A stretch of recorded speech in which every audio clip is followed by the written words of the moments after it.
What's good, producers? It's Curtis King of CurtisKingBeats.com here with another Producer Motivation 911.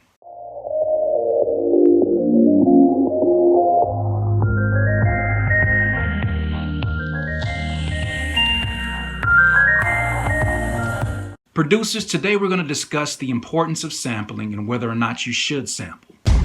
Now, I actually got a lot of my first placements from sampling. I didn't start sampling. I actually started with MTV Music Generator, which you see right here in the back. And it didn't have sampling capabilities in the very beginning. So what I was basically messing with when I first started were like very house and techno sounds. But when I did transition to sampling, which was around the same time I got to FL Studio, what I found was I was actually teaching myself things without even knowing I was teaching myself things. I am so grateful that I got into sampling early. As a producer, what happens when you're sampling is you're looking for the sweet spots. You're either looking for vocal chops or you're looking for maybe brass and string arrangements that just do something to your soul. They just make you feel good, enough to the point where you want to just loop it around an infinite amount of times and you want to add some drums over it and you basically want to just showcase it off to the world just how beautiful that experience is to you. The biggest thing sampling taught me by going through those chops was one, music composition, song composition.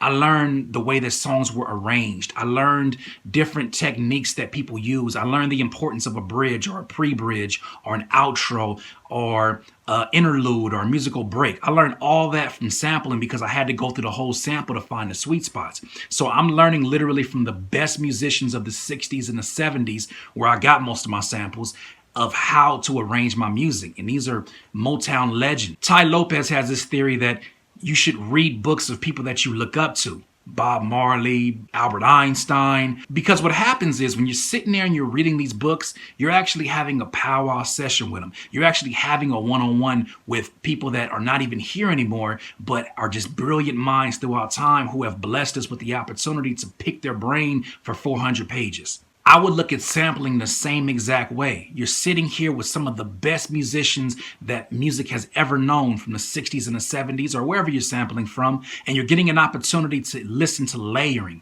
That's something else too. Something I did very early when it came to sampling was I started listening for all the instruments that I could count. Okay, I hear a live bass. Okay, I hear a very funk electric guitar. I'm hearing a distorted guitar. I'm hearing a live drummer in the back. I'm hearing string arrangements. All these things, whether I knew it or not, were preparing me to become a better original producer. Because these are the same decisions I have to make when I'm picking instruments into making an original beat. I have to sit there and basically be every piece of the band. And I know what pieces go with a great band because I listen to some of the greatest live musicians from sampling. People talk down about sampling, and I get it. They think that it's stealing. They think that it's lazy. I never felt that way about sampling. Some of the most legendary producers, whether it be Jay Dilla or the Ninth Wonders, they are magicians when it comes to the sample game. And I challenge anybody that says that it's lazy or that it's cheap and easy. I challenge you to take the same samples that they have and to find those chops and create the type of beats they created with the swing that they had.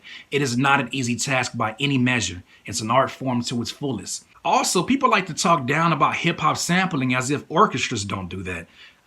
Caprice number 24 in A minor has been sampled probably over 48 times, interpreted about 48 different times into different compositions. But we don't look at that as sampling. So there's a double standard when it comes to hip hop. We're always used to being abused by other genres and being told that rap is crap and all of that other shit. We know better. Those who sample know this is an amazing art form and you can do some amazing things with it. However, I must tell you, like one of my biggest mentors told me, do not build your empire off of sampling because it will eventually come and bite you in the ass.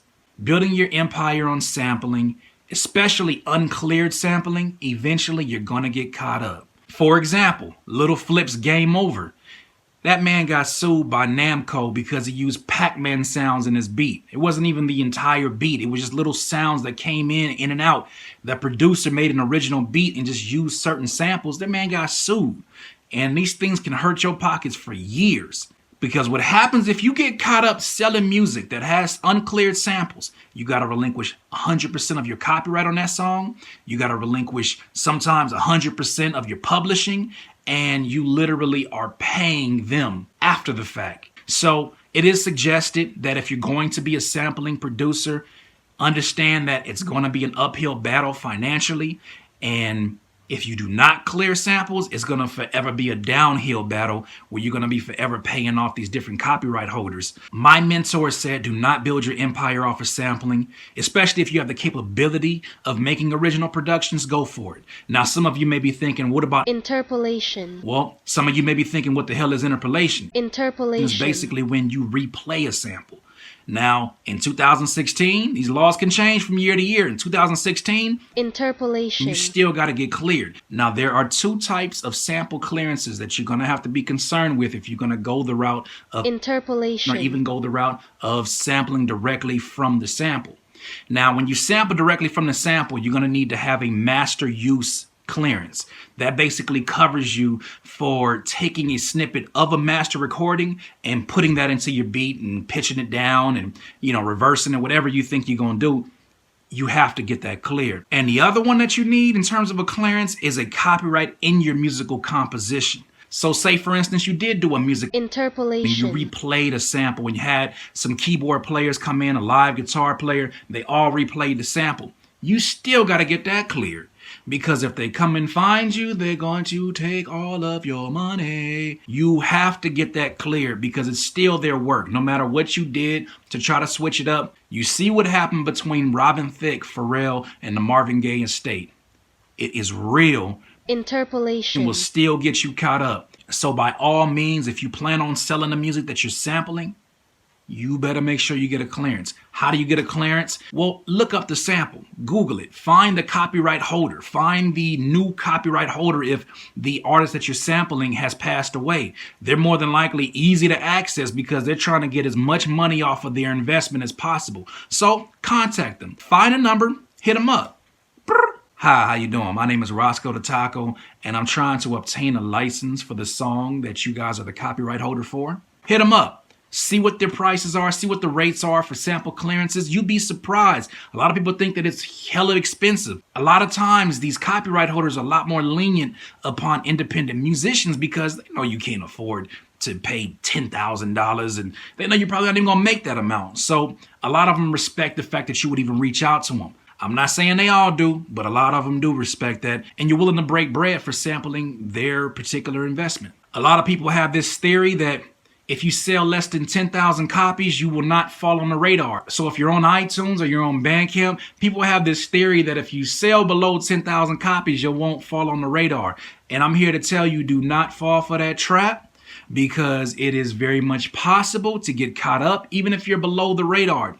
Doesn't matter. I had a buddy of mine that I did music with. He actually got an email from the bass player of a Jefferson Starship song. And the bass player said, look, I've been successful in basically suing multiple artists, Snoop Dogg included. And I got him for a sample that I played the bass on. I will sue you. Give me your numbers from your Bandcamp sales. I need to see what you're selling because I am owed a certain amount of money. If you do not, I will proceed with legal action. Some people make a living off of this. It sucks, but it is their work and you got to respect that. By all means, if you plan on selling your music, understand that if you got samples in it, eventually you're going to get caught up. This is why I made the transition and I eventually learned my way to making original production. You're going to end up getting bit and it's going to hurt you. Go the proper steps. If you're going to sample, learn the legalities of sampling. And even if you start off with making original production and you plan on only making original production, I still suggest that you sample. Learn from the best. Learn directly from the best. And eventually you'll become the best that you can be. This has been another Producer Motivation 911, Curtis King of CurtisKingBeats.com. It ain't a game. Welcome to the Go!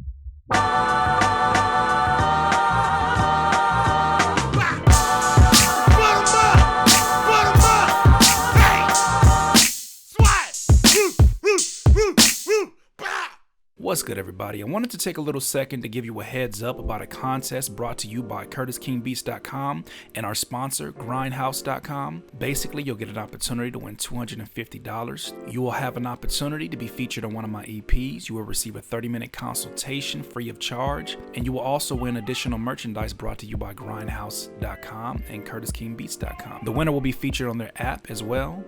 So many opportunities to win, artists. Make sure you visit contest.grind-house.com and find out more information. What's good, artists? It's Curtis King, and I basically wanted to take this end portion to bring to your attention a new service that I'm providing. I just launched this week one-on-one artist and producer marketing and consultation. So basically, I'll sit with you one-on-one and answer all of your questions. Any questions that you have for me as an artist or producer, I can basically sit with you and we can formulate a plan together. I want to see you reach all of your goals, and I want to make sure that I offer you as much of my 12-year plus experience as I can to help you down your road. If you have any questions, visit CurtisKing.com, not Curtis King Beats. Visit CurtisKing.com and book a session now. Nobody understands an artist like an artist, and nobody understands a producer like a producer.